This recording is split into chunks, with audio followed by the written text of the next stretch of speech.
On continue notre sujet d'hier, à savoir, de manière on va dire plus générale, à savoir, c'est-à-dire, il y a quelque chose qui paraît, c'est-à-dire pas qui paraît, qui est complètement incohérent, c'est-à-dire du point de vue du émet, du point de vue de la vérité, et du point de vue du Yichud Hashem, l'unicité d'Akadosh Baruch Hu, il est impossible d'imaginer que le monde qui olech le tikkuno, qui se dirige vers son tikkun, vers sa réparation, que tout est chai, tout est vivant, et que aucune chose n'est destinée à disparaître, aucune chose n'est destinée à mourir. Il est impossible d'imaginer que il y a dans notre relation à l'homme, aux hommes et à l'humanité et également à la création, il est impossible d'imaginer qu'il y a comme nous on se l'imagine, c'est-à-dire Israël et les nations, et donc il y a, je dis ça de manière très grossière, je dis pas que c'est comme ça que les gens pensent, mais je dis juste que on est tenté à se l'imaginer comme ça. Il y a Israël d'un côté et les nations de l'autre, et il y aurait comme ça une vérité qui ne peut être vécue que par ceux qui la détiennent. D'un côté, Israël, et les autres qui se trompent, les autres qui sont inutiles en vérité, inutiles, ils se trompent. Cette approche-là, elle est, elle crée, c'est-à-dire, je dis pas qu'elle est proche, c'est une hérésie même, c'est-à-dire, c'est une hérésie. C'est vadaï que la avoda, le service divin, la avodat Hashem, concerne tout le monde. Concerne tout le monde. Ce qui peut renforcer, évidemment, ce sentiment-là, c'est de voir que aujourd'hui les nations n'ont aucun intérêt pour ce qui est la avodat Hashem. Aucun. D'autant plus qu'il y a même certains textes qui nous laisseraient à croire que en vérité, ils ne sont pas concernés par la avodat Hashem. Comme c'est marqué. Quand ils n'ont pas reçu la Torah, à la fin des temps, on leur posait la question, et ils diront, parce que tu ne nous as pas demandé, tu n'as pas forcé, ils vont lui donner une mitzvah. On connaît très bien cette Gemara, la Gemara dans Avodah Zarah, qu'à la fin des temps, Hachem leur donnera une mitzvah pour les tester, pour voir si ils étaient shayach à la Torah ou pas. Et donc, il faut qu'on arrive à définir véritablement quelle est cette séparation. Séparation, il y a, comme c'est marqué, les Avdil et Tremina Amim, tout ça que nous a donné la Torah, il nous a conduit vers la terre d'Israël, il nous a donné la Torah, juste l'Avdil et Tremina Amim pour nous séparer des nations. Donc cette séparation, elle est là. Comme ce que dit Bil'am lui-même dans les Brachot, En Am Levada Dishkon, ce peuple-là siégera seul, séparé, seul, ou Bagoim lo Yitrashav, et parmi les nations, il ne sera pas considéré. C'est-à-dire quoi? Parmi les nations, il ne sera pas considéré. C'est-à-dire que les nations ne voient pas dans Israël quelque chose qui construit, on va dire, l'humanité, qui construit leur vision de l'humanité. Maintenant, nous on a vu malgré tout que dans la Torah, on reproche à Yaakov, et c'est de là qu'on a démarré, on reproche à Yaakov de ne pas avoir tenté de sauver Esav.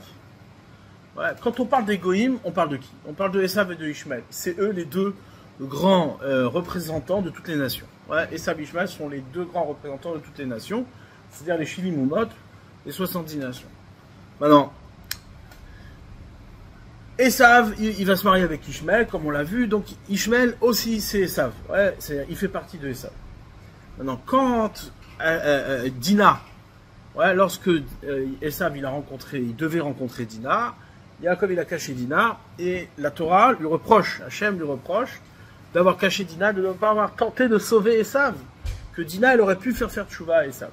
Donc on voit d'ici que c'est pas aussi simple que ça. C'est-à-dire qu'il y a dans Israël, il y a dans la responsabilité de Israël de sauver Esav. C'est vadaï quoi que si Yaakov il avait ce devoir, il avait cette responsabilité-là, alors vadaï qu'à l'échelle de tout un peuple, à l'échelle de tout le peuple d'Israël, puisque Maaseh Avot Siman Labanim, les actions des pères sont un signe pour les enfants, c'est vadaï que nous aussi on se confronte à cette problématique-là. Or, ça, on peut évidemment le confirmer par le biais des versets qu'on a vus dans la Torah. Par exemple, dans Parashat Vaetranan, où là-bas, il y a un Rashi que le Ramban relève, sur lequel il pose des questions. Ce Rashi-là, dans Vaetranan, sur un verset très connu, au sujet de la vision des nations, des Goïm, de la Torah. Comme c'est marqué. Ushmartem asitem, vous garderez et vous accomplirez. Ushmartem asitem, et à mitzvot, qui chochmatrem ou binatechem leneamim, car c'est votre sagesse et votre intelligence aux yeux des peuples. Donc on voit bien d'ici que quoi, que l'application des mitzvot en terre d'Israël a comme objectif, on verra si c'est le seul objectif ou pas. Mais en tout cas, il doit avoir comme effet c'est-à-dire que les nations eux-mêmes doivent pouvoir constater et témoigner de cette sagesse, et non pas simplement de cette sagesse, mais de leur proximité avec Akadosh Baruch Hu, comme c'est marqué, qui migoy gadol, Asher, Elohim, Keruvim Elav, car quel autre peuple a un Dieu aussi proche que lui. Donc, deux choses y constatent les nations, dans l'application de la Torah et des Mitzvot, c'est quoi? C'est que la Torah, c'est l'intelligence, aux yeux des peuples, c'est notre intelligence aux yeux des peuples, et c'est aussi la démonstration d'une proximité du divin, d'Israël. Et donc, évidemment, de l'homme par extension. D'accord? On va revoir le verset. Le verset nous dit, d'ailleurs, c'est des parachutes qu'on lira prochainement.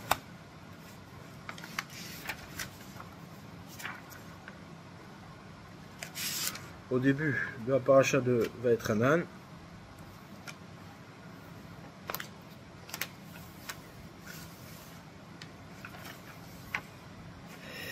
Vinishmartem meod enafshotechem. Non, pas ça. Voilà. Voyez. Là ici aussi on a encore la fameuse Reya, la fameuse vision dont on a commencé à parler. Voyez que je vous ai enseigné les lois, les préceptes comme ce que Hachem mon Dieu m'a ordonné, la Sotken Beker va être dans le but de les accomplir sur la terre d'Israël. Dans laquelle vous vous dirigez pour l'hériter.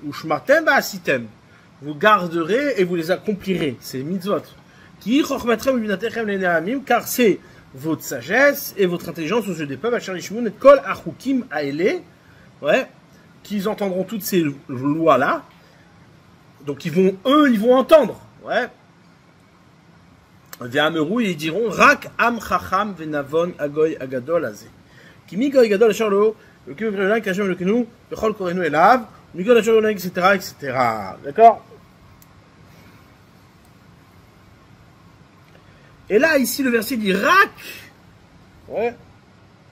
Rak ishamer lecha ushmor nafshecha meod. Seulement. C'est Rak.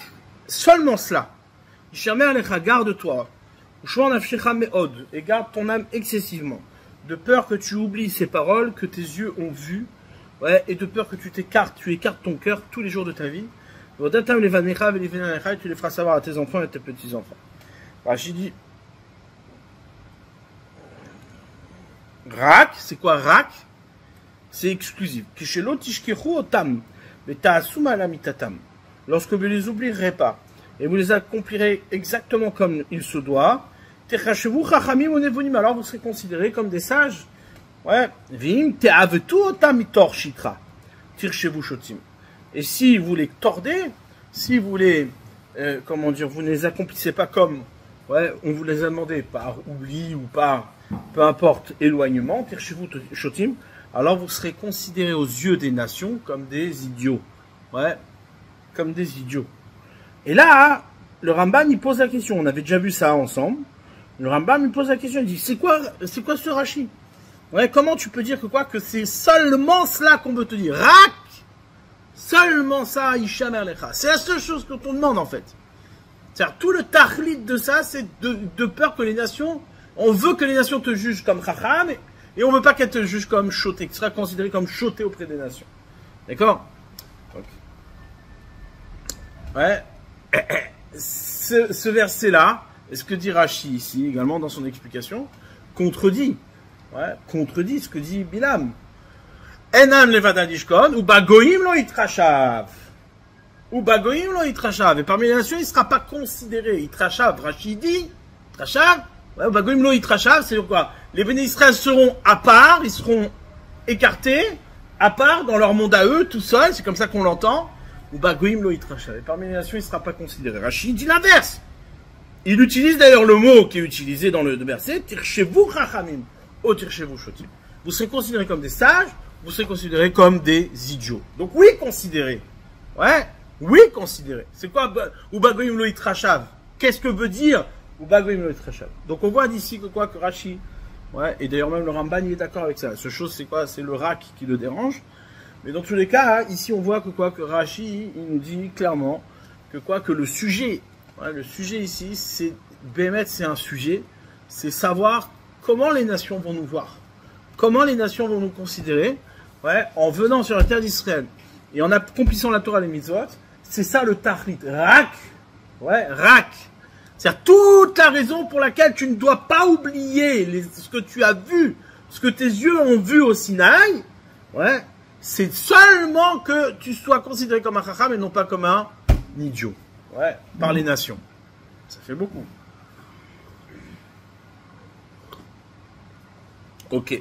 Donc à partir de là, on voit clairement que ça rejoint évidemment le reproche que Hachem a fait à Yaakov au sujet de Dina. Ouais, tu ne peux pas ne pas considérer, tu ne peux pas faire fi de l'éloignement de Esav. Ouais, tu peux pas faire fi.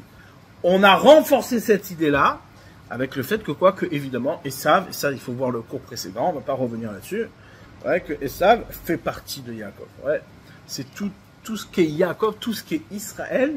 Dans ce qui est Israël, il y a Esav. Le Esav, lequel? Le Esav Ametoukan, le bon Esav, le Esav qui était celui qu'on attendait, ouais, c'est-à-dire le Israël. Ouais. Maintenant,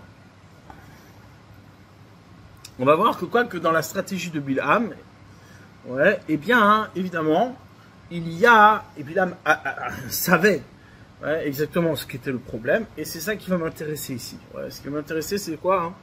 C'est le fait même que cette problématique-là de la relation entre Israël et les nations, que l'on met au second, ouais, c'est-à-dire que l'on met en dernier, c'est-à-dire c'est un sujet qui n'est pas principal, ouais, c'est pas le premier des sujets. Parce que quand le juif se consacre à l'étude de la Torah, il se consacre à lui-même, ouais. Or, ici, on est en train de te dire que non, que ce sujet-là, c'est le sujet. Lorsque tu étudies la Torah, lorsque tu accomplis la Torah et les mitzvot en terre d'Israël, la terre d'Israël, elle n'est pas là pour nous isoler, ouais, elle n'est pas là pour nous enfermer ou nous protéger de quelque chose, non. Elle est là pour être le lieu duquel tout le monde peut témoigner qu'il y a ici un peuple chacham, ouais, et que, à l'inverse, si la Torah et les mitzvot ne sont pas accomplies, alors il y a un peuple choté, un peuple idiot, ouais, bête, ouais. Comme ce qu'il dit Rachid. Du coup, Bilham, évidemment, qu'il était au courant de ce problème-là. Et on va voir qu'il va enfoncer le clou, ouais, sur ce sujet-là. On voit, hein, la Gemara dans Zvachim, elle ramène que lorsque Akadosh Baruch Hu, il a donné la Torah aux nations, ouais, eh bien, qu'est-ce qui s'est passé? Les nations, il a donné la Torah à Israël, Les nations ont vu que quoi, que le monde était perturbé, ils ont vu que le monde était agité. Ouais, comme c'est marqué que quoi, que le monde s'est arrêté, etc., que la nature elle-même, elle était perturbée, ils entendaient des éclairs, ils entendaient, ouais, tout plein de choses. Et donc, du coup, qu'est-ce qui se passe? Les nations ont entendu que la Torah était en train d'être donnée à Israël. Donc, ils étaient shayach, il y avait quelque chose qui leur revenait quelque part. Ils ont assisté à ça. À ce moment-là, où les nations auraient pu témoigner de la chorma, de l'intelligence du clan Israël, et d'être eux-mêmes concernés par le don de la Torah, eh bien, qu'est-ce qu'il a fait Bilam? Il leur a dit, ouais, eux ils sont venus le voir, ils ont dit, Shema, Maboul Balaolam, peut-être que quoi, qu'il y a un déluge, Hachem est en train de vouloir détruire son monde à nouveau, ouais, parce qu'il n'est pas content des hommes. Sur ça, il leur dit, non, vous inquiétez pas, ouais, Hachem, Oz la Moïten, Hachem il est en train de donner la Torah à son peuple, d'accord? Oz la Moïten, ouais, il est en train de donner toute puissance à son peuple. Et là, les nations se disent, ok, alors Hachem, il va retrouver Shalom. Ouais, c'est-à-dire que Bilam, ce qu'il a fait, d'ailleurs le mot Oz, ouais, le mot Oz, c'est, quand on regarde, c'est 7 et 70, ouais, 7 et 70, c'est un chiffre de 7, ouais. Oz, la Hamoïten, toute la Torah, c'est ça. C'est quoi, Oz? C'est 7, les Sheva Mitzvot, ouais, qui atteignent les 70 nations. Ouais, Oz, la Hamoïten. Ici est allusionné le fait que quoi, que la Torah, le don de la Torah à Israël, c'est aussi le don de la Torah aux nations. Oz la Moïten. Et là, c'est ça l'aïtza de Bilam. Il leur dit non, ça ne vous concerne pas. C'est-à-dire, ici, Hachem est en train de donner la Torah à son peuple. Mais vous n'êtes pas concernés, vous n'êtes pas dedans. Donc, Bilam a utilisé une stratégie qu'on va retrouver également plus tard, ouais, qui est de dire quoi? Vous les goïms, vous les nations, vous n'êtes pas concernés par le don de la Torah. Ça ne vous concerne pas. De quel don de la Torah? On ne parle pas du don de la Torah qui s'adressait à eux, que eux ils allaient recevoir. Non. On parle du don de la Torah à Israël. Du don de la Torah à Israël. Ce don de la Torah à Israël ne vous concerne pas. Il n'est pas pour vous. Même si maintenant vous en avez, ouais, la démonstration, eh bien il ne vous concerne pas. C'est-à-dire quoi? Qu'est-ce qu'il y avait dans la Etza de Bilam ici? C'est quoi? C'est de dire, c'est de déconnecter, c'est-à-dire de défaire ce pasouk-là, ce verset-là. Non, Bilam il dit non, ouais. Ce qui a à voir, c'est-à-dire l'application de la Torah par Israël sur sa terre, ne vous concerne pas, c'est pas un sujet. Ouais. Pourquoi? Pourquoi il a fait ça? Parce qu'il savait très bien que c'était ça, comment dire, tout l'intérêt du monde. Tout l'intérêt du monde repose là-dessus. C'est quoi? C'est que Israël, dans son application à la Torah et les mitzvot, dans son lien à la Torah et les mitzvot, eh bien, hein, les nations, ouais, témoignent de sa chorma. Ils attestent de sa chorma. Et puisqu'ils attestent de sa chorma, eh bien, ils sont liés à Kadosh Baruch Hu de ce fait. Ouais. Très bien. Donc ça, déjà, dans un premier temps, on voit que quoi? Comment il s'appelle? Bilam, ouais, a éloigné, a écarté ça. Pourquoi? Parce que c'est important pour lui. Donc, il faut qu'on essaie de comprendre quelle était la hashkafa, quelle était la vision de Bilam, ouais, qui l'a amené justement à se préserver, à préserver, c'est-à-dire dans sa richoute, dans sa méchanceté, à se préserver de ce lien entre Israël et les nations. Ok. Maintenant, pour cela, on va revenir un petit peu sur un principe, avant de rentrer dans la philosophie de Bilam. On va revenir sur le principe de qu'on a énoncé, c'est-à-dire Reya Dibur Ushmiya, ouais, c'est-à-dire la vision, la parole et l'écoute. Il y a donc ce fameux midrash qu'on leur ramène, ouais, que Rashi ramène au moment de la création du monde. C'est marqué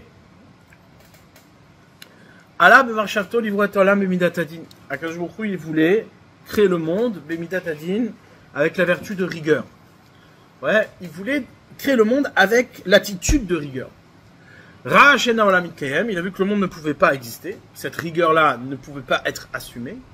Alors, Shitafim U'edad Rachamim, il a associé l'attitude, la vertu de Rachamim, de la miséricorde. Cet enseignement-là, il est perturbant. Pourquoi? Pour une simple raison. C'est quoi? C'est que Kiviyachol Hachem avait un projet, mais il n'a pas pu l'accomplir. Parce que ce projet-là, eh bien, étant donné qu'il n'amenait pas le Kiyum, donc comme si Hachem, il était en réflexion. Au départ, il voulait, et après, il a vu que ça ne marchait pas, donc il a changé. Ouais, ça n'a pas de sens. Ouais, c'est-à-dire, d'imaginer que quelque chose se passe ainsi, ça n'a pas de sens. Donc, quel est, en vérité, quel est l'enseignement de ce Midrash?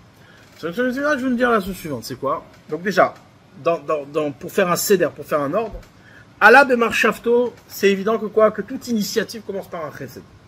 Ouais, c'est évident que quoi? Que il a voulu créer le monde, ça commence, ce vouloir, ce ratson-là originel, cette volonté première, c'est évidemment du chesed. C'est entièrement chesed. Faire exister l'homme, faire exister la création. Seulement, il a voulu utiliser un outil qui s'appelle le din. Ouais. Maintenant, il a voulu utiliser cet outil qui s'appelle le din. Maintenant, c'est pas chas v'shalom que quoi que cet outil-là n'était pas valable et que le monde ne peut pas être mikem. Au contraire, c'est le seul outil qu'il peut utiliser pour pouvoir amener le chesed à s'accomplir. Pourquoi? Parce que le din, quand tu donnes quelque chose chesed, quand tu donnes quelque chose que par la générosité, alors ça dépend de celui qui donne. Or, Hachem, qu'est-ce qu'il veut? Il veut que quoi? Que celui qui reçoit existe par lui-même. Il veut que ce soit sa propre existence. Donc, qu'est-ce qu'il a fait? Ouais, il a utilisé le din. Le din, c'est quoi? C'est que tu mérites ton existence. Le fait que tu vas mériter ton existence, c'est ça le chesed véritable, c'est ça la véritable générosité. Or, si je te donne le din, qu'est-ce qui va se passer? Tu vas pas résister, tu tiendras pas. Donc, comment on fait? Il a associé la miséricorde. C'est quoi associer la miséricorde? C'est pas que le din disparaît, c'est qu'il a mis avec le din pour que le din s'accomplisse, pour qu'on arrive un jour au din. Alors il a laissé la rachamim. C'est-à-dire quoi? Il t'a laissé la possibilité de voir de ton vivant l'accomplissement du din. Ouais. C'est-à-dire, normalement, tu vois pas l'accomplissement du din. Tu fais une erreur, tu meurs. Pas, tu disparais. T'existes pas. Ouais. Et donc, du coup, on en revient tout le temps au chesed. On n'arrive jamais à la création. Ouais, tel que Hachem il l'a voulu. Donc, qu'est-ce qu'il a fait? Il a associé la miséricorde. C'est-à-dire qu'il a laissé le din. Mais le din, c'est quoi? C'est tu vas le voir de ton vivant. Tu vas le voir s'accomplir. Et ça, le fait de le voir s'accomplir, c'est ça qui va être métaken, c'est ça qui va te réparer, et c'est ça qui va te donner la possibilité de voir ta propre mort. Ouais, c'est-à-dire, tu vas pouvoir assister à ta propre mort, tu vas pouvoir assister à ta propre déception. Ouais, tu choisis un chemin, tu choisis ce chemin-là, bah tu verras que ce chemin-là, tu le verras de ton vivant. Tu verras que ce chemin-là, il sera pas satisfaisant pour toi. Donc le fait de pouvoir attester, de pouvoir témoigner que ce chemin-là n'est pas le bon, c'est ça l'accomplissement du din qui fait de toi un être existant. Ouais, c'est ça, Shitaf Migdal Rachamim. Très bien. Donc, c'est une évidence. Ouais, c'est-à-dire du point de vue du Sechel, on peut pas imaginer, expliquer autrement. Maintenant, ce temps-là qui lui est donné, ouais, c'est-à-dire, la Rachamim, c'est quoi? C'est tout simplement prolonger, c'est-à-dire donner une possibilité de faire durer ta mort. Non, la mort, c'est quoi? C'est que tu meurs tout de suite, hop, tu disparais. Si tu refuses l'existence, tu disparais tout de suite. Mais Hachem il a dit non, tu sais quoi, je vais te laisser voir comment tu disparais. Ouais, je vais te laisser voir comment ça disparaît. Donc il nous laisse voir les échecs, il nous laisse voir le monde se détruire, il nous laisse voir toute la misère du monde, etc. dû à nos actions. Ouais, à nos actions, aux conséquences de nos choix. D'accord? Quand tu vois ça, hein, t'as deux solutions. Soit tu fais tchouva, soit tu attestes de la vérité malgré toi. Mais dans tous les cas, ouais, tu attesteras de la vérité et donc tu seras existant par ton propre mérite. Ouais. Tu seras existant par ton propre mérite. Par la reconnaissance, par une oda, par un aveu qui provient de toi. Maintenant, ce que a fait Bilam, ouais. Bilam, il savait très bien que évidemment, hein, comme une dit l'Agmara. L'Agmara a dit que Bilam, il a été choisi parce que, justement, il connaissait le Da'at Elyon, il connaissait l'esprit supérieur d'Hachem. Et il savait à quel moment Hachem il maudissait, ouais, dans la journée. Il y a un moment qui est un moment qui dure autant que le temps de dire Rega. Ouais, Rega. Un instant. Cet instant-là, c'est quoi? C'est l'instant. C'est-à-dire, que signifie un instant? Ouais, c'est l'instant du din. C'est-à-dire l'instant du din sans le shitouf à Rachamim. C'est l'instant de la rigueur sans l'association de la Rachamim. Pourquoi? Parce que le din s'accomplit comme un instant. C'est-à-dire, dans le din, il n'y a pas, tu discutes, il n'y a pas. C'est comme un instant que ça arrive. Ouais. C'est-à-dire, dès lors que la personne fait le choix inverse à la volonté d'Hachem, automatiquement il disparaît. C'est un réga. Ouais. Et ça, c'est à la Bemarshava. C'est-à-dire, c'est le temps d'y penser. Cet instant-là, il existe encore. C'est le temps d'y penser parce que c'est ça le mécor de tout le reste. Le din, c'est un instant. Ouais. C'est pas quelque chose qui dure. La rachamim, c'est quelque chose qui dure. La miséricorde, c'est quelque chose qui dure. Mais le din, c'est un instant. Maintenant, lui, Bilam, il a compris il sait que quoi, que à l'origine de cette rachamim, à l'origine de ce temps qui dure, de cette mort à laquelle on assiste et de laquelle on peut témoigner, de l'échec des hommes, eh bien, alors Bilam, ouais, qu'est-ce qu'il a, il a compris ça, et donc qu'est-ce qu'il a fait, ouais, il avait ce pouvoir-là d'aller chercher la klala. Ça veut dire quoi, aller chercher la klala?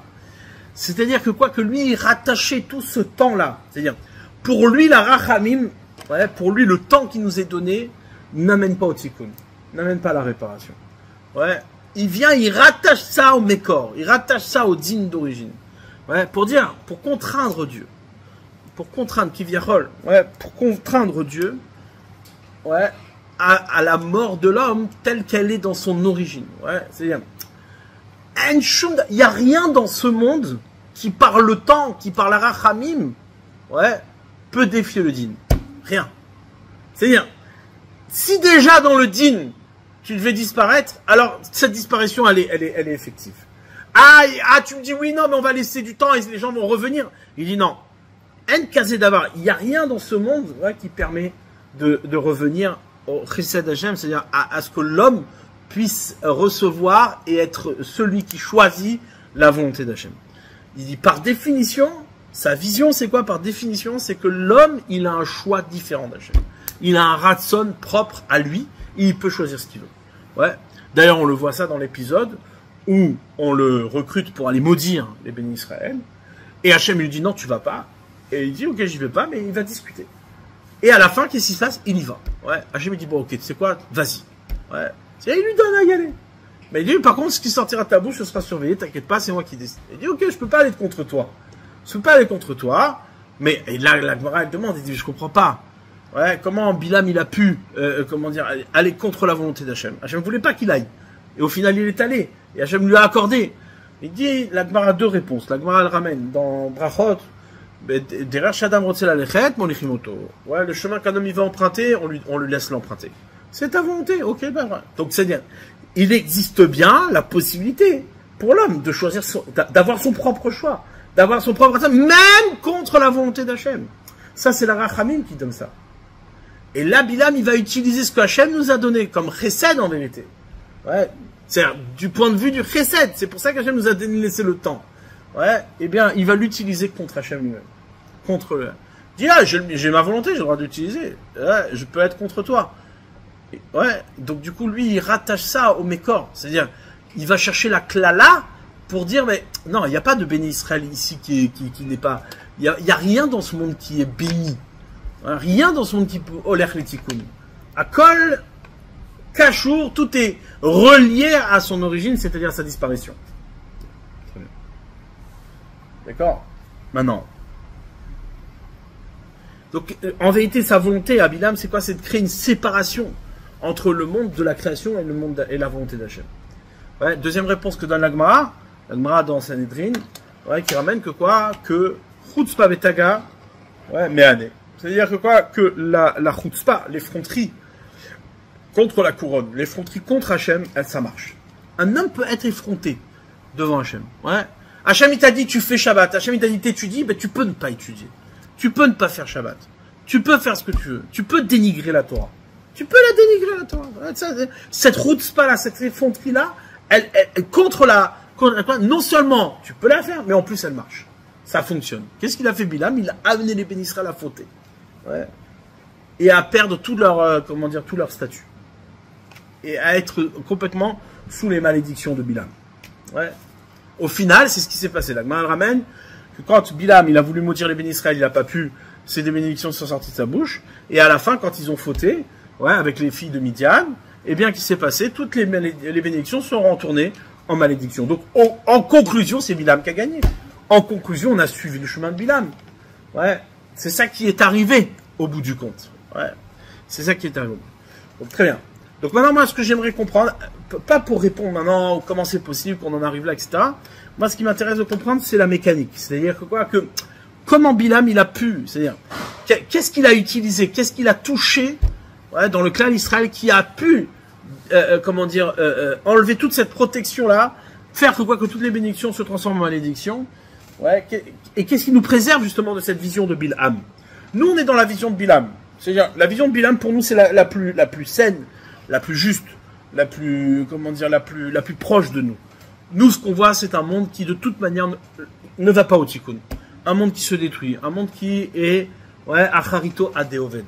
Un monde dont sa fin, c'est la mort. C'est comme ça. Le monde va vers sa fin.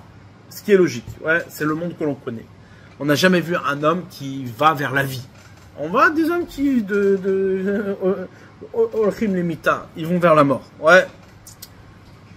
Maintenant, donc ça, nous, on est proche de cette vision-là. Comment on sort de cette vision-là? Comment on fait pour ne pas être dans cette vision-là? Alors maintenant, j'en reviens au principe, ouais, qu'on a parlé hier. Et c'est ça que Yaakov Avinu, ouais, il a dû assumer. Il a dû assumer. Chez Lavan, ouais, il s'est passé un truc bizarre. Lorsque Yaakov s'est trouvé chez Lavan, regardez l'épisode où Yaakov rencontre Rachel. Ouais, Yaakov il rencontre Rachel. Qu'est-ce qui s'est passé? On répète. Esav, il veut tuer Yaakov. Les parents de Yaakov, Yitzhak et Rivka lui disent, écoute, va chez ton oncle Lavan, sors, comme ça tu fuis ton frère Yitzhak. Lorsqu'il arrive proche de chez Lavan, qu'est-ce qu'il voit? Il voit un troupeau qui est autour d'un BR, qui est autour d'un puits. D'accord? Ce puits-là, il est bouché d'une pierre. Et il entend que c'est le troupeau de Lavan et qu'il y a Rachel qui arrive. Lorsqu'il voit Rachel arriver, qu'est-ce qu'il fait? Ouais, il va faire sauter la pierre du BR, du puits, pour pouvoir donner à boire. Ouais, il fait sauter la pierre, alors que tous les autres n'arrivaient pas à la faire sauter. Il fait sauter la pierre, il débouche le BR, il crée une ouverture de ce puits pour pouvoir alimenter le troupeau. Ouais. Et ça, parce qu'il a vu Rachel. Ouais. Et c'est Rachel qu'il a choisi, c'est celle-là avec qui il voulait se marier. Maintenant, regardez les termes qui sont utilisés. Ouais, c'est des termes qui sont exactement en rapport avec ce qui est la nature de Esav et la nature de Ishmaël. Ouais.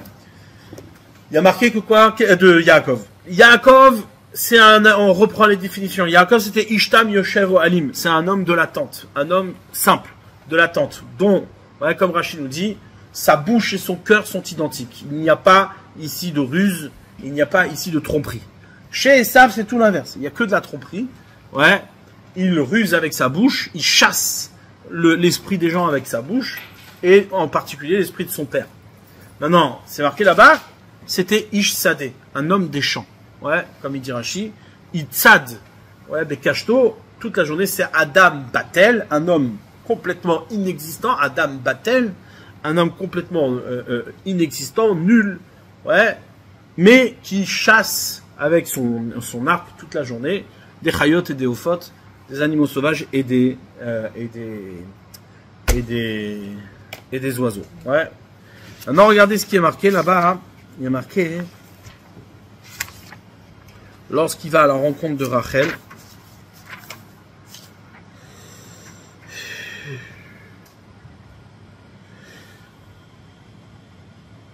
Dayomer enod ayom gadol. Il lui dit le jour est encore présent. Lo'et et asef amikté, c'est pas le moment de rassembler le troupeau. Ashku atzanul chureu. Venez faire boire le troupeau. Ouais, et après vous partirez. Yomrulo nuchal. On peut pas. Adasher yasu kol hadarim. Pour pouvoir donner à boire au troupeau, il faut que tous les troupeaux se rassemblent et que ensemble on puisse tirer la pierre qui bouche le troupeau, mais le BR qui bouche le puits. Vishkino, attendez, seulement après on pourra donc donner à boire. Au Denou Medaber Imam, lorsqu'il était encore en train de parler avec eux, des Rachel Ba'a Imatson, Ashalavia qui roaï. Ouais, il a vu que Rachel arrivait avec le troupeau qui appartenait à son père, car elle était bergère elle aussi. Vaï Kasher Ra Yaakov et Rachel Batlavan Achimo, Vetson Lavan Achimo, Vaï Gash Yaakov et Gel et Even. Il a découvert cette pierre, il a enlevé la pierre, sans avoir besoin de tous les troupeaux. Ouais, Vayash Ketson Lavan Achi Imo, et il a pu donner à boire à tout le troupeau du frère de sa mère. Et là, c'est marqué, au tout début, comment l'introduction, c'est quoi? Vaïssa Yaakov Raglav, Yaakov a levé ses pieds pour y aller, Vaïeler Hatzam Benekedem, il est parti vers l'est. Ouais, Vaïar, il a vu Veine BR Bassadé. Et voici qu'il y avait un puits dans le champ. Be'er Basadeh, Be'inesham Shoshat, etc. Il a vu qu'il y avait un puits dans le champ. Qu'est-ce que ça veut dire? C'est-à-dire qu'il a vu qu'il y avait la possibilité d'un pnim, qu'il y avait la possibilité d'une intériorité dans le champ lui-même. Le champ, c'est le lieu de Esav. Le champ, c'est le lieu de Esav. Et c'est dans le champ, comment dire, dans ce champ-là où normalement, il n'y a pas d'intériorité. Il n'y a pas de pnim. Il n'y a que de l'extérieur. Il n'y a que du route. Et là, qu'est-ce qu'il a vu? Il a vu qu'il y avait un Be'er Basadeh. Il a vu que par le biais de Rachel, il pourrait atteindre Esav. Il pourrait créer un Esav Metoukan. Il pourrait créer un Esav, comment dire, kasher. Un Esav comme il faut. Ouais. Donc il a vu que quoi, qu'il y avait une possibilité de rendre ce pnim-là, d'ouvrir ce pnim, d'ouvrir cette intériorité vers l'extérieur. Il y a un puits dans le sadé, il y a un puits dans le champ. Ouais. C'est pas simplement dans le OL, c'est pas simplement dans la tente que il y a Ishtam Yoshev Oalim, mais il y a aussi un Be'er Basadeh. Comment? Qu'est-ce qui va être comment dire, le déclencheur? Parce que normalement, ce Be'er-là, il est bouché par une pierre. Personne ne peut le bouger. Ouais. Eh bien, qu'est-ce qui se passe? Lorsqu'il a vu Rachel, il dit, c'est ça, c'est le Be'er Basadeh. C'est par le biais de Rachel qui va pouvoir, construire le Esav, qui va pouvoir construire le véritable Esav. Ouais. C'est ça, hein, le mariage de Yaakov et Rachel. Yaakov, il est Ishtam Yoshavim, il est l'intériorité. Rachel, elle était Yefat Toav et Yefat Maré, elle était de belle apparence. Donc elle, son travail, ça veut dire, lui, il va pouvoir exprimer. Ouais, ça va être le dibour, ça va être la parole qui sort de l'intérieur pour pouvoir s'installer à l'extérieur, ouais, comme étant fidèle à la Torah Shebirta, à la Torah écrite, telle que Esav devait la percevoir, ouais, celui qui désirait profondément, comment dire, s'en faire propriétaire, se faire propriétaire de la Torah écrite. Comment sauver le Esav? Par le biais, et c'est d'ailleurs ce que nous disent nos sages après, lorsque Rachel va enfanter de Yosef, alors là, il a été confiant, Yaakov, il est parti en terre d'Israël.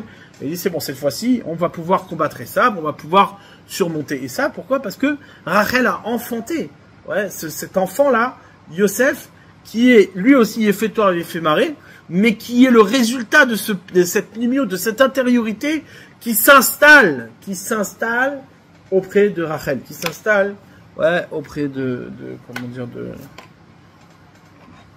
bref. Vous me suivez ou vous me suivez pas? Ouais. Parce que là, j'ai plus l'impression que ça s'endort. Ouais. Ikitso. Donc, comment dire, ça en revient au principe, au principe qu'on a dit. Le dibour, la parole, c'est-à-dire, il y a la Torah écrite et la Torah orale. La Torah écrite, c'est une Torah qui se révèle extérieure à soi. C'est ce qu'on appelle, le chesed. C'est le chesed, c'est la générosité. Hachem, il veut créer le monde, Hachem, il te révèle toute une Torah écrite qui, elle, n'est pas toi. Cette Torah écrite, elle n'est pas toi. Tu peux pas la changer, tu peux rien toucher, tu peux rien faire. Par contre, la Torah orale, c'est par la vision de la Torah écrite. Dans l'effort d'intégrer cette Torah écrite au cœur même de ton intériorité, dans ton intimité, où là-bas tu vas pouvoir parler ce que tu as vu. Alors là, à ce moment-là, il y aura ce qu'on appelle une itchashvut, il y aura une yeshiva. C'est-à-dire que la parole qui va sortir de ton intérieur aura le souci profond de s'installer à l'extérieur, tout comme elle nous a été donnée. Mais en étant à toi, en étant shelcha, la tienne. Maintenant, ça c'est ce qu'on appelle yeshiva. C'est-à-dire c'est une installation de la Torah. C'est pas une Torah qui t'est révélée, c'est l'installation de la Torah qui t'a été révélée. C'est ce qu'on appelle le dibour. Et seulement après, alors une fois que cette Torah-là s'est installée, alors il y a ce qu'on appelle la shmiya. Il y a une écoute. On peut entendre la Torah. On peut l'entendre. Naase venishma. Alors là, à ce moment-là, elle est entendue. Et cette écoute-là, elle atteint aussi les nations. Cette écoute-là, une fois que Israël a parlé, une fois qu'Israël il a étudié la Torah, derrière Torah Sheba'al Peh, par le biais de la Torah orale, et qu'il a exprimé dans la fidélité à la Torah écrite telle qu'il a reçue, alors il l'installe, il crée la terre d'Israël. C'est comme ça la terre d'Israël, elle se crée. Il installe à l'extérieur cette Torah, et une fois que cette Torah est installée, ce qu'on appelle yeshiva, c'est d'ailleurs pas pour rien, comme on l'a dit, c'est d'ailleurs pas pour rien que la yeshiva, elle est appelée yeshiva. Le lieu d'étude, ça s'appelle une yeshiva. Pas parce que tu t'assois et tu fous rien. Ouais, comme ce que certains veulent dire. La yeshiva, c'est quoi? C'est le lieu où tu as installé la parole de Torah. Tu as installé la Torah. La Torah, elle est dans le monde maintenant. Elle est ici, par le biais de ta parole. C'est pas simplement une révélation du ciel, une Torah écrite qui, elle, n'est pas installée, mais que toi, tu installes par ta parole. Ouais, tu lui donnes une yeshiva. Alors là, une fois qu'elle est une yeshiva et qu'on a un Eretz Israël, alors là, les nations, elles peuvent écouter. Là, les nations, elles peuvent entendre combien la chorma d'Israël. Elles peuvent atteindre cette chorma-là. Ouais, c'est ce qu'on appelle Midat HaRachamim. C'est la miséricorde. C'est cette itiashvout là, cette installation de la Torah dans le monde. Ouais, maintenant. Ça, c'est ce que Bilam, il a voulu repousser. Bilam, il a tout fait pour pas que ça arrive. Ouais. Comment? Quel a été son conseil? Quand il a vu que les malédictions, les malédictions n'ont pas pu être exprimées et que toutes ces malédictions se sont retournées en bénédictions, eh bien, qu'est-ce qui se passe? Il a donné un conseil à Balak. Il lui a dit, écoute, Elokelem Shelelu Sonezimai. Ouais, le Dieu de ces gens-là, ouais, il déteste la zima, il déteste le znout, il déteste la perversion. Ouais. Et donc, comment on fait? Puisqu'il déteste la perversion, amène-leur des filles et pervertis-les. Ouais, pervertis-les. Va les chercher dans leur intimité, va les chercher dans leur profondeur. C'est-à-dire que tu pourras pas les atteindre de l'extérieur. Ça pourra pas être une parole qui est une ktiva, qui est une écriture. Ouais, tu peux pas les atteindre depuis le dîn. Ouais, tu peux pas. Ce qu'il faut que tu fasses, c'est quoi? C'est que tu les atteignes dans leur profondeur, dans leur intériorité. Là où les choses s'expriment de l'intérieur. Ouais. Et bien là, qu'est-ce qui se passe? Ouais, les bénis Israël, ils sont tombés. Ils sont tombés, d'ailleurs, par le biais de Zimri, qui était lui-même de la tribu de Shimon, où Shimon, comme son nom l'indique, sa qualité était dans la shmiya et dans l'écoute. C'est-à-dire que Zimri ben Salou, qui était de la tribu de Shimon, en vérité, lui, son oreille, elle était vraiment attentive à la question des nations. Ouais. Ça, on en revient à la question de départ. C'est-à-dire que il était préoccupé par le fait que Midian fasse partie d'Israël. C'était ça tout son sujet. Il vient, il dit, voilà, cette fille-là, ouais, on peut la prendre, elle fait partie d'Israël. Or, si on revient à l'enseignement que nous ont donné, ouais, le Harizal et ses élèves, ouais, qu'est-ce qu'il nous dit? Il nous dit que Zimri ben Salou, c'était Shrem. Et Shrem, c'est celui qui a désiré profondément faire partie d'Israël. Il a tellement désiré qu'il a violé Dina. Ouais. Or là, qu'est-ce qui se passe? Une génération après, on a quoi? On a Cosbi Batsour qui est Dina, qui n'est pas juive. Donc ça veut dire que son action a fait sortir une juive d'Israël. Ouais, et elle est partie vers les nations, donc ça aurait dû être l'inverse. Et là, qu'est-ce qui se passe? Lui, Shrem, il est à l'intérieur. Il est juif, il est de l'intérieur. Il dit non, c'est pas possible, on est obligé de récupérer ça. Alors moi, je suis rentré, mais j'en ai fait sortir une. Ouais. C'est-à-dire, t'as compris le mouvement? Il dit, moi, je suis rentré, mais elle est sortie. C'est pas normal, il faut la récupérer, il faut la remettre dedans. C'est-à-dire, c'est quoi ce qui se cache derrière? Ce qui se cache derrière, c'est cette question-là. Ou, comment les nations sont à l'intérieur? Comment les nations sont au sein d'Israël? Maintenant, si tu ne mets pas bien les nations au sein d'Israël, ce qui va se passer, c'est quoi? C'est qu'il y a un juif qui va sortir à l'extérieur. C'est ça, la question profonde qu'il y a ici. Ouais. Et donc là, quand Zimri ben Salou, il entend ça, Mikoa Hashmia, par le biais de l'écoute, il sait très bien qu'elle fait partie. Elle est dedans. Il n'y a pas de doute. Du point de vue du pnim, du point de vue de l'intériorité, elle est dedans. Ouais, c'était Dina. Qu'est-ce que tu es en train de me raconter? De l'extériorité, elle n'est pas juive. Ok, mais de l'intérieur, elle est juive. Elle va devenir juive. Elle sera juive. Ouais. Il dit, c'est ça qui lui a été reproché. Ouais. Ce qui lui a été reproché, c'est quoi? C'est de pas comprendre que l'intériorité est au service de l'extériorité. C'est-à-dire que l'intériorité, elle est là pour installer une extériorité qui est propre, qui est saine. Ouais.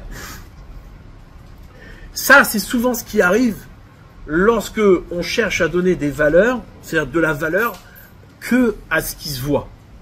Ouais. C'est-à-dire que, en vérité, toutes tes valeurs, ouais, les valeurs, c'est-à-dire la vérité, ouais, ce qu'on appelle la vérité, souvent on met en avant une vérité en fonction de ce qui se voit, en fonction de ce qui se démontre.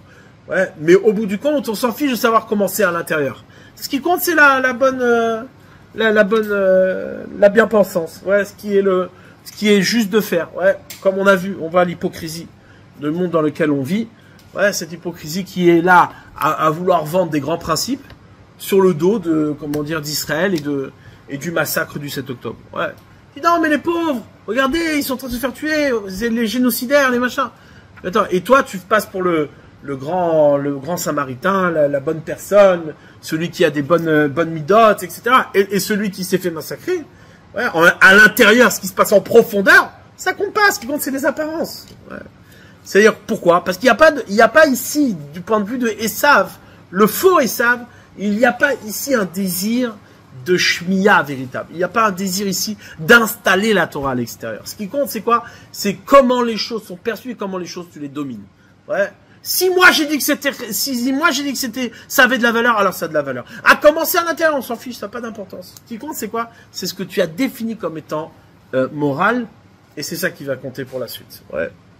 Maintenant, il faut pas sortir, ouais, il faut pas sortir de ce qui est la profondeur du texte et la profondeur de la Torah. Qu'est-ce que la Torah attend de nous ici? Ouais, ce que Bilam il a perçu. C'est quoi? Hein? C'est qu'en vérité, il est allé perturber ce qu'on appelle l'intériorité d'Israël. Ouais, c'est cette intériorité-là. D'ailleurs, on voit le siman, le signe de ça, hein, c'est quoi? C'est que toutes les bénédictions sont retournées en malédiction, sauf une, dit la Gemara. C'est quoi cette seule bénédiction qui s'est pas transformée, qui est restée une bénédiction? C'est Matovu Alecha Yaakov, Mishkenotecha Israël. Ouais. Combien sont grandes, combien sont bonnes vos lieux d'études et vos lieux de prière. Ouais. Le lieu d'étude et le lieu de la prière, c'est pas que lieu d'étude et lieu de la prière ne peuvent pas être un lieu, perturbé. C'est juste que là-bas, il y a le seul sujet, c'est le pnim. Là-bas, le seul sujet, c'est l'intérieur. Là-bas, le seul, il n'y a pas d'autre chose. Dans tout le reste, il y a de l'extérieur. Dans tout le reste, il y a aussi un autre sujet qui s'appelle Torah Shebirtav. Qui est la Torah Shebirtav? Mais à l'intérieur du Beth Midrash, à l'intérieur des Bate Knesiot, c'est quoi? C'est la Torah Shebelpe, c'est la Torah orale. C'est la Torah orale. C'est quoi la Torah orale? C'est cette Torah-là que tu vas t'efforcer d'exprimer en fidélité à ce que tu vois. Dans le souci d'installer la Torah. C'est-à-dire, quand tu étudies la Torah, tu cherches à installer la Torah à l'extérieur. C'est pas simplement, ouais, comme une étude que tu gardes à l'intérieur, une intelligence que tu protèges, que il y a que seul toi t'as compris, etc. Non. C'est comment je vais faire pour faire qu'elle s'installe à l'extérieur dans la fidélité à ce qui m'a été révélé.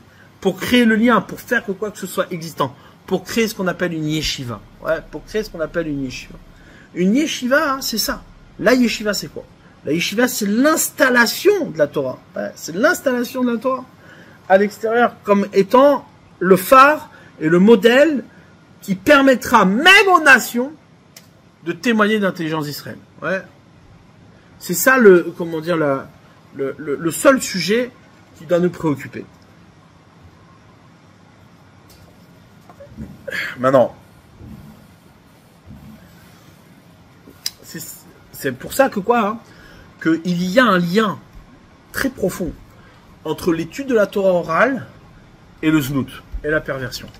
Il y a marqué, ouais, ça c'est un point fondamental. C'est-à-dire que quoi, que comme c'est marqué, ouais, comme il y a le Barsha et ramène dans les Rouvines, dans plusieurs endroits, que quoi, que là où il y a de la Torah, ouais, l'étude de la Torah, c'est soit la Torah, soit le znout, soit la Torah, soit la perversion.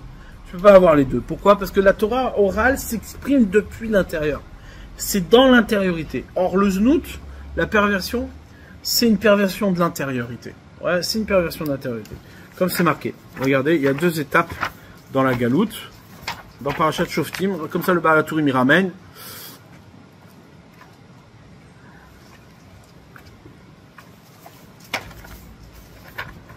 Shoftim Beshotrim. Voilà. Et là-bas, c'est marqué au sujet même donc qu'on appelle ça, des juges et des policiers. Tu donneras dans chacune de tes portes, etc. Tu devras juger le peuple, mishpat tzedek. Tu devras juger le peuple avec un jugement de justice. Il faut que ce soit juste. L'otate mishpat. Tu ne pourras pas faire pencher le jugement. L'otakir panim. Tu n'iras pas suivant tes amitiés. Velo tikar shochat, tu pourras pas prendre de pot de vin. Qui a shochad, il dit le verset, qui a shochad, il y a aver ene chachamim, car le pot de vin aveugle les yeux des sages, visalev divrei tzadikim, et il efface les paroles des tzadikim. Ici, on a deux choses. On a ene chachamim, les yeux des sages, divrei tzadikim, et les paroles des tzadikim. Ouais. Ça revient à ce qu'on a dit. C'est-à-dire, il y a la reïa et il y a le dibour. La reïa, c'est Torah Shibirtav, c'est la Torah écrite, celle qui t'est révélée de l'extérieur. Celle-là, tu peux pas la changer. Bah non, on peut, oui, te la changer à partir du moment où on te change les yeux. C'est-à-dire que, plutôt que de voir la Torah écrite, tu vois autre chose. D'accord? Bon, ça, c'est le Nouveau Testament. C'est le pouvoir de Esav de changer la vision du monde. Et de faire que ce que l'on voit n'est plus ce qui nous a été proposé. Ça, ok? Ça s'appelle Yaver et Chachamim. Ça s'appelle aveugler les yeux des sages, des Chachamim. T'es plus Chacham, tu regardes autre chose. Très bien. Mais l'intériorité n'est pas touchée. Par contre, ça lève d'ivrei tzadikim. Là, elle efface les paroles des tzadikim. Ça veut dire quoi? C'est une autre perversion. C'est pas la perversion des yeux, c'est la perversion de la parole. C'est-à-dire que quoi? Qu'elle efface la parole des sages. On n'a plus accès à la parole des sages. C'est-à-dire quoi? Il n'y a plus la possibilité d'installer la Torah à l'extérieur. Il n'y a plus de possibilité de parler de l'intérieur pour installer de la Torah, pour faire une yeshiva. Ça, c'est le koach de Ishmael. Comme ça, il dit le Balatourim. Ouais, Yaver ene chachamim, c'est Esav. Puis ça, divrei tzadikim, c'est Ishmael. Ouais, c'est-à-dire quoi? Ishmael, c'est celui qui, a perverti, et perverti encore et encore l'intériorité d'Israël. Ouais, c'est le znout, comme c'est marqué dans plusieurs, Ishmael. Ouais, c'est le znout. Ouais, c'est-à-dire quoi? C'est-à-dire qu'il y a dans l'attitude même, dans l'approche même, ouais, du lien avec Akadosh Baruch Hu. C'est dans ce lien avec Akadosh Baruch Hu même qu'il y a un problème. C'est-à-dire que c'est quoi le znout? C'est à l'inverse de Esav. Esav, lui, il te dit non, il n'y a que la Torah écrite. Torah écrite. Il va pas chercher maintenant à te parler de l'intérieur, etc. Ouais, Torah écrite, Nouveau Testament. M'embête pas avec tes histoires. Par contre, chez Ishmael, ouais, le sujet n'est pas la Torah, c'est pas l'écriture. Le sujet, c'est quoi? C'est l'intérieur. C'est ce qui se passe à l'intérieur. C'est-à-dire que quoi? Il faut que ce que tu parles ne puisse pas installer quoi que ce soit. C'est-à-dire que l'objet de ta parole n'est pas là pour installer une réalité. C'est pour ça que c'est le plus grand des chakranim. C'est pour ça que c'est le plus grand des menteurs. C'est pour ça que c'est le plus grand des... Pourquoi? Pas parce que c'est un menteur. Parce que pour lui, rien n'est installé. Pour lui, il n'y a pas d'installation possible. Ta parole ne laisse pas d'installation possible. Il n'y a rien. Tu peux parler, mais ça dit rien. Ça fait rien. C'est pour ça que lui, il peut parler tout un sheker, il peut manipuler tout un truc. Mais j'ai rien dit. Il y a rien qui s'est passé. C'est pas ça. C'est pas la fin du. Qu'est-ce que tu veux? On peut dire ça, on peut dire. C'est pas là. Chacun dit ce qu'il veut. Ouais. La parole elle-même n'a pas. Il n'y a plus d'intériorité. L'intériorité, elle se préoccupe, ouais, d'aller parler ce qu'elle voit, pour être fidèle à ce qu'elle voit et pour installer ce qu'elle voit. Ouais. Comme elle existe vraiment. C'est le sujet de la parole, c'est d'exister. Ouais. Et ça, cette étape-là, c'est ce qui empêche justement de pouvoir amener les nations à témoigner notre orma, à témoigner notre sagesse. Ouais. Cette petite étape-là, c'est ça qu'il a dit, comme il s'appelle, Bilam, comme Etza, comme conseil. Bilam, il a dit, Elokem Shelo, son Ezima. Il déteste la Zima. C'est-à-dire, ce qui faisait que jusqu'à aujourd'hui, les malédictions ne pouvaient pas les atteindre et que c'était des bénédictions qui sortaient de sa bouche, c'est parce que Hachem, il était Ohev Israël. Il aime Israël. Par contre, le jour où il les aime plus, parce que son Ezima, il déteste la Zima. Alors, qu'est-ce qui se passe? Là, il n'y a plus de protection. Il n'y a plus. Toutes les malédictions reviennent. Ouais. C'est-à-dire quoi? Son Ezima, c'est-à-dire, il n'y a plus rien à aimer, puisque tu n'es plus là. C'est-à-dire, la Torah écrite, bah, c'est moi qui la donne. Donc c'est un guilouille. Maintenant, tu y es ou tu y es pas, tu vois ou tu vois pas, c'est ton problème. Par contre, ce que tu es, toi, aimer, quand Hachem, il aime ce que tu es. Or, s'il n'y a plus d'intériorité, si la Zima, elle a perturbé, elle a perverti toute cette intériorité, alors qu'est-ce qui reste? Il n'y a plus rien à aimer. Ouais, l'amour ne peut plus être possible. Alors c'est la sina. Ouais, c'est la détestation. Ah, qu'est-ce qui peut préserver de ça? Ce qui peut nous préserver de ça, la seule chose qui peut nous préserver de ça, c'est Matovu Alecha Yaakov, Mishkenotecha Israël. c'est l'intériorité comment dire, de la Torah et des mitzvot. C'est-à-dire l'objet de l'étude de la Torah et des mitzvot, ouais, l'un est le pendant de l'autre. C'est-à-dire que quoi, c'est soit Torah, soit Znout. Il n'y a pas d'autre alternative. C'est soit Torah, soit Znout. Ouais, soit t'es Torah, soit t'es Znout. Mais tu peux pas, et si t'es Znout, tu peux pas être Torah. Et si t'es Torah, tu peux pas être Znout. L'un s'oppose à l'autre par définition, puisque c'est l'objet même du sujet de la Torah. Torah chez Béalpé, la Torah orale, et c'est ça que les gens ne comprennent pas. C'est-à-dire, ouais, regarde, il est où le Birkat Shmuel? Il est parti? Oui. Ah là là, dommage. Dans l'introduction du Birkat Shmuel, il y a marqué là-bas. Ouais. Ouais, viens, on lit un petit peu, si tu peux, ouais. Dalet, Birkat Shmuel Dalet. T'es sûr qu'il est là-haut? On est mignonne? 2, 3, 4, 5, 6. Ouais, on est mignonne là. Bon, je lis juste le Birkat Shmuel. Le Birkat Shmuel, il ramène l'histoire, ouais. Il fait toute une introduction pour expliquer la chashivut, l'importance de ceux qui étudient la Torah et les bachurim qui sont à la yeshiva. Les bachurim qui sont à la yeshiva, c'est pas simplement, ouais, un bachur qui est à la yeshiva, c'est pas simplement quelqu'un qui étudie la Torah. C'est pas que ça. Ouais, quelqu'un qui étudie la Torah dans une yeshiva, c'est pas simplement qu'il s'acquitte de son obligation d'étudier la Torah. C'est qu'il y a ici, ouais, l'objet même de ce qui s'appelle, ouais, Torah chez Béalpé. C'est-à-dire l'installation de la Torah. Le dibour, ouais, qui s'installe dans, comment dire, dans le monde et qui fait exister la Torah dans le monde. Si cette institution-là, si cette étude-là, qui est consacrée, ouais, entièrement à l'étude et à la Torah orale, à l'intériorité d'Israël, eh bien, si elle est remise en question, alors il n'y a plus rien. C'est fini. Il n'y a plus, c'est le znout qui s'empare de nous, ouais, c'est le znout, la perversion qui s'empare de nous, et c'est Ishmaël qui domine, et il n'y a plus de terre d'Israël, il n'y a plus rien du tout. Il n'y a plus d'objet bichlal de la terre d'Israël. L'objet de la terre d'Israël n'existe pas. Parce que tout l'objet de l'étude de la Torah, c'est pas simplement, il y a une grande différence entre quelqu'un qui, même s'il va étudier 10 heures par jour de Torah, mais il n'étudie pas la yeshiva.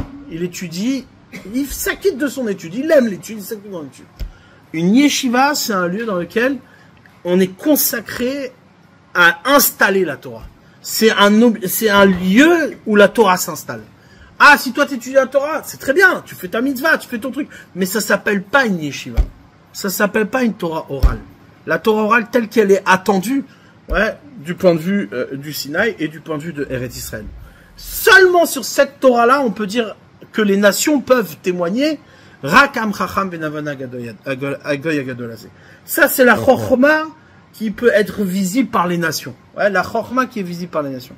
C'est l'objet. C'est-à-dire, il faut pas se tromper. Ouais, ce reproche-là qui a été fait à Yaakov, c'est un reproche qui est profond, d'accord? C'est un reproche qui est, qui est essentiel dans ce qui est le but, ouais, d'Israël. Le but d'Israël, c'est pas simplement d'étudier la Torah dans son coin. C'est pas simplement de faire sa Torah seul dans son coin et les nations, elles n'existent pas. Non, ça c'est une erreur. D'ailleurs, on voit ça. Hein, au sujet de Yaakov. Yaakov, lorsqu'il a eu son fils Yosef, eh bien, qu'est-ce qui s'est passé?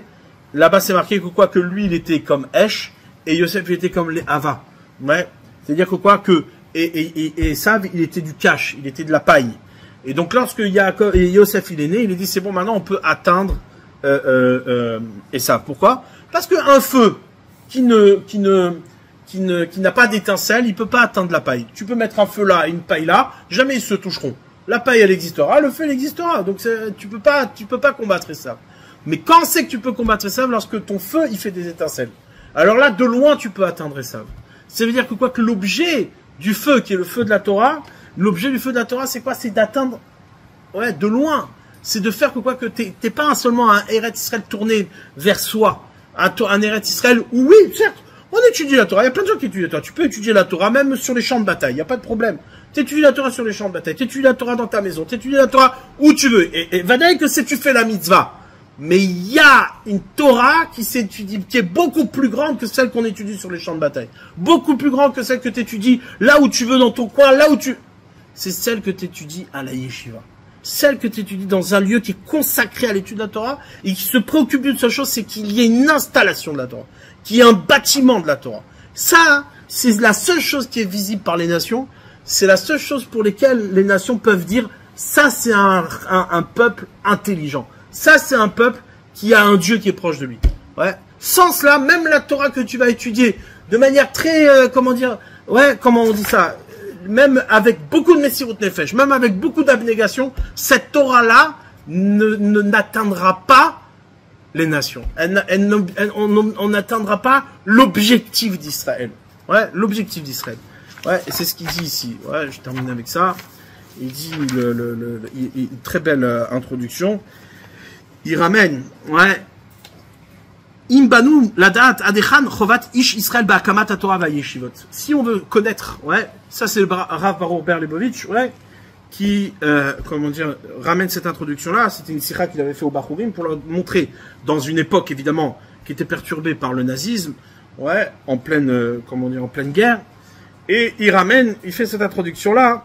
Imbanu ladat adechan, ouais, juste pour faire une petite parenthèse, on en profite. C'est-à-dire que aujourd'hui, voilà, moi je reçois, et j'imagine que vous aussi, vous recevez des messages. Ouais, juifs de France. Ouais, attention, réveillez-vous, vous êtes endormis, vous êtes des brels, vous faites semblant de pas voir, etc., etc. Comme si on était des aveugles tous, ouais.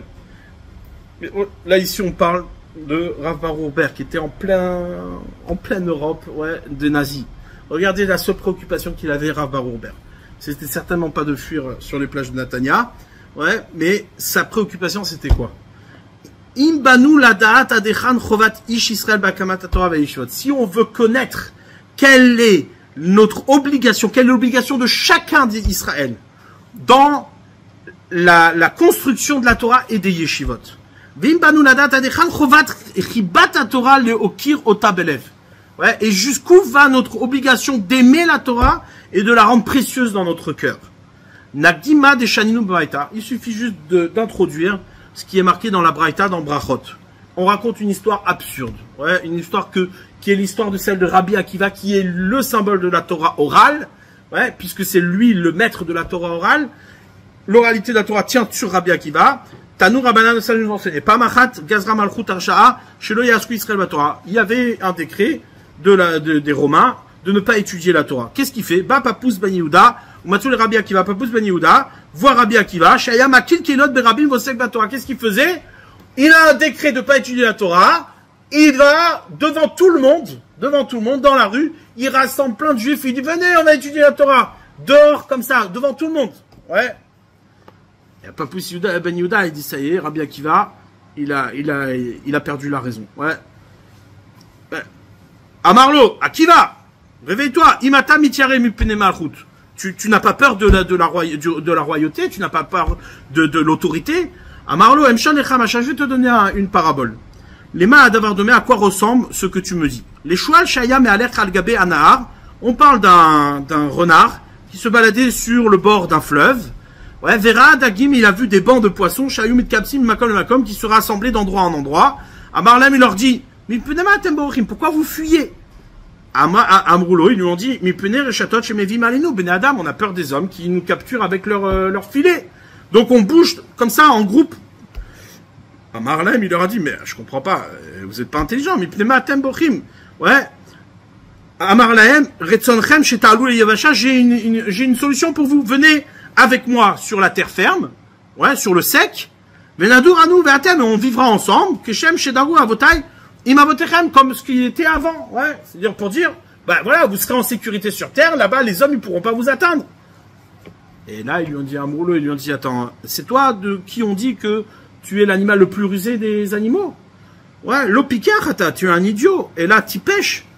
Uma bebakom chiyutenu anu mityarim. Si déjà dans un endroit où on peut vivre, l'environnement dans lequel la vie, elle nous est donnée. Ouais. Alors, on a peur, Bemakom, Itatenu, à l'endroit où on va mourir, à la Khadkamamecha, à plus forte raison. C'est-à-dire, là-bas on respire pas. Je crois pas. Tu veux qu'on sorte mourir de toute manière. Ça veut rien dire. Donc laisse-moi vivre dans mon endroit où je peux vivre, là-bas où je peux respirer. Ah, il y a des dangers, oui, bah, je fais avec les dangers dans l'endroit qu'on m'a donné. L'endroit où on m'a donné à vivre. Mais je vais pas aller dans un endroit. Et il dit, c'est exactement la même chose. Afanachnu. Pareil pour nous.